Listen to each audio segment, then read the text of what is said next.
Le jeudi 5 novembre 2015 dernier à New York, l'agence Moody's a mis à jour la note souveraine de long terme de la Côte d'Ivoire, la faisant passer de B1 avec une perspective positive à BA3 avec une perspective stable. La Côte d'Ivoire quitte ainsi la catégorie très spéculative avec une probabilité de remboursement incertaine à moyen terme pour rejoindre la catégorie spéculative où les pays sont considérés comme peu vulnérables à court terme, mais avec un risque de non-remboursement un peu plus important sur le long terme. Comment la Côte d'Ivoire doit-elle apprécier cette évolution favorable?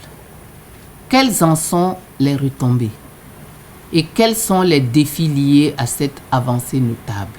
Pour rappel, les agences de notation sont des entreprises privées dont le métier est d'évaluer des entreprises ou des pays quant à leur capacité à faire face à leurs engagements à court, moyen et long terme.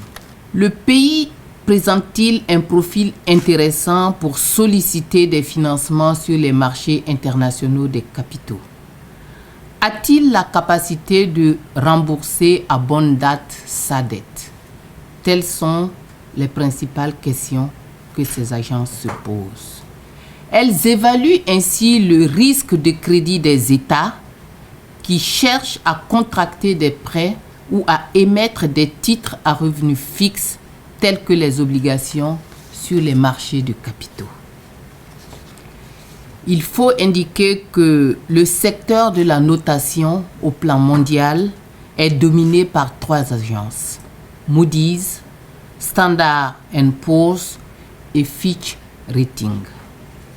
Déjà en 2014, à la faveur du lancement de son dernier Eurobond, la Côte d'Ivoire avait sollicité et obtenu la notation des agences Moody's et Fitch Ratings, qui lui avaient respectivement attribué les notes B1 et B+, avec perspective positive.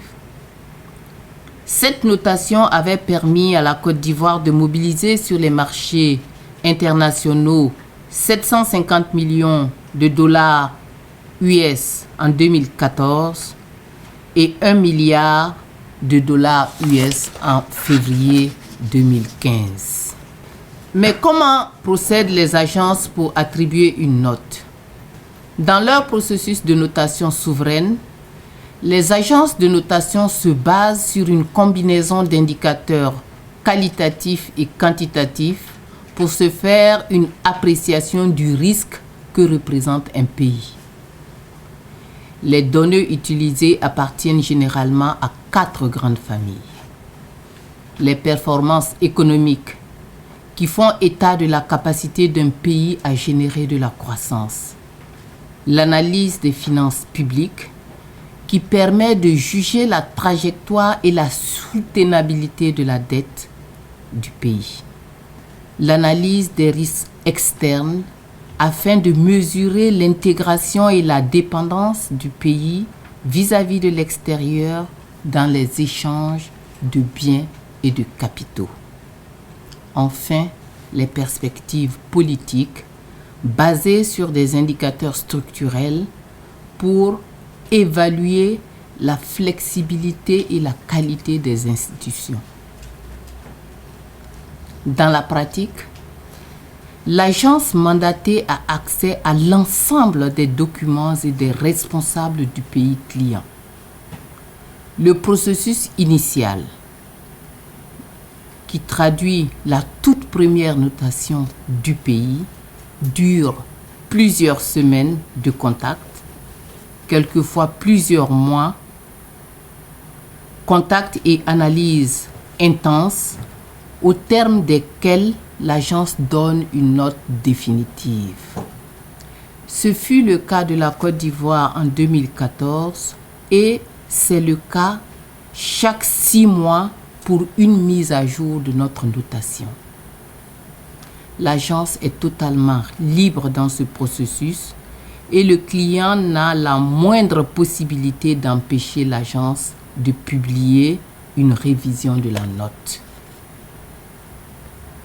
Les enjeux de la notation sont multiples. Les notes donnent aux prêteurs éventuels des indications sur la solvabilité de l'emprunteur, ce qui permet de déterminer le taux d'intérêt, donc le prix que l'emprunteur doit payer pour son financement. Ainsi, un émetteur bien noté va jouir d'un accès privilégié au marché financier et bénéficier d'un coût d'endettement faible. En revanche, plus la note de l'émetteur est faible, plus ses conditions d'accès au marché sont difficiles et les taux d'intérêt auxquels il doit se financer sont importants, les investisseurs exigeant une prime de risque plus élevée. 3 raisons principales ont justifié le rehaussement de la note de la Côte d'Ivoire par l'agence Moody's. Premièrement, la consolidation de la stabilité politique après l'élection présidentielle réussie sans le moindre trouble. Cela dissipe les incertitudes politiques et ouvre la voie à une poursuite des efforts de réconciliation nationale entamés. Deuxièmement, la bonne gestion des finances publiques, soutenue par des perspectives de croissance très fortes.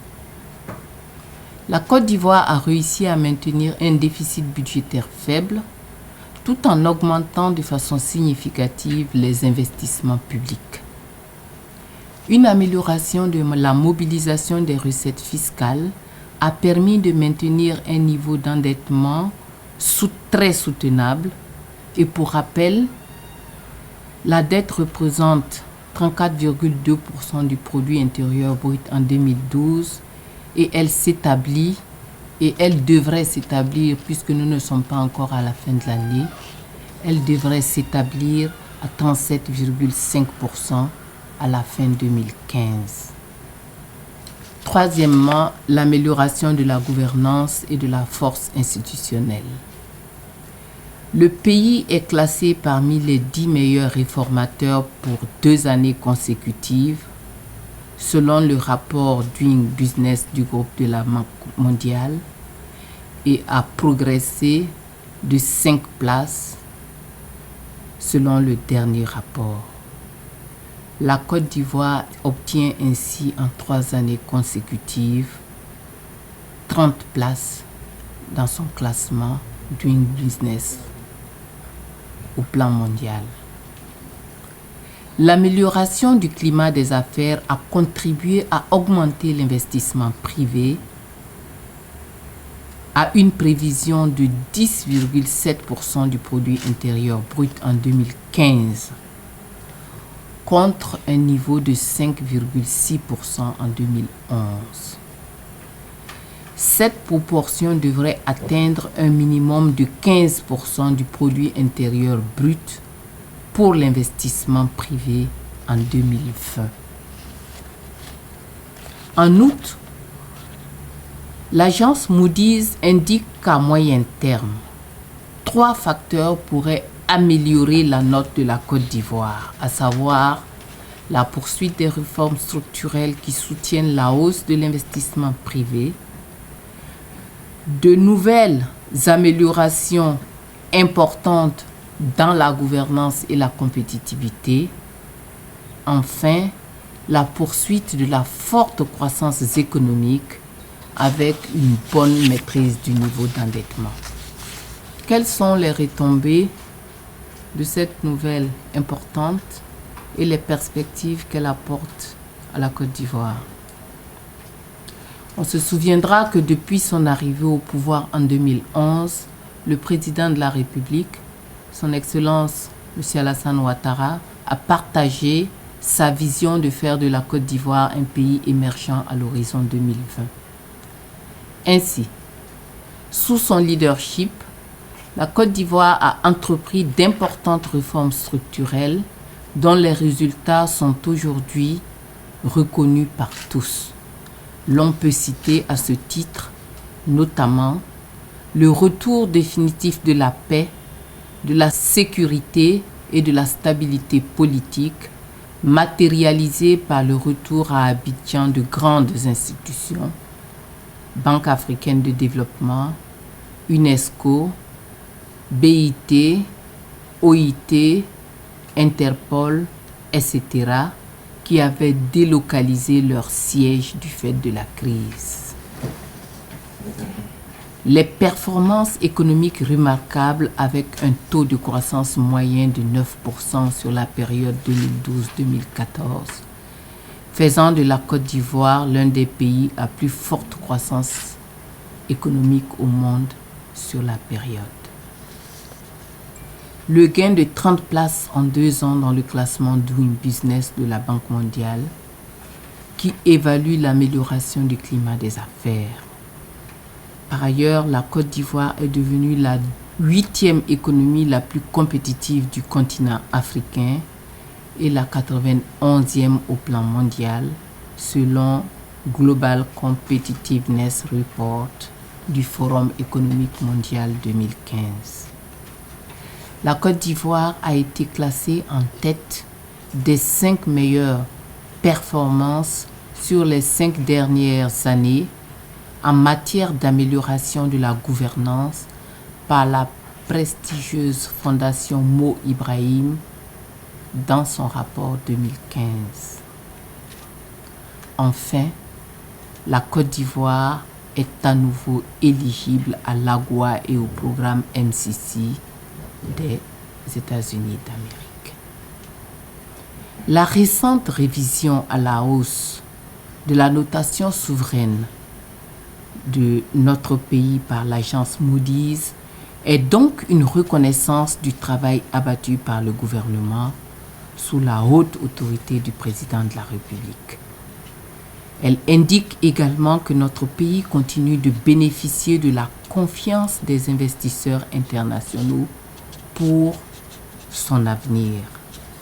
Cette nouvelle notation va donc accroître les perspectives de mobilisation de ressources par la Côte d'Ivoire sur les marchés financiers internationaux pour le financement des investissements prévus dans son plan national de développement 2016-2020, plan en cours de finalisation au niveau du gouvernement.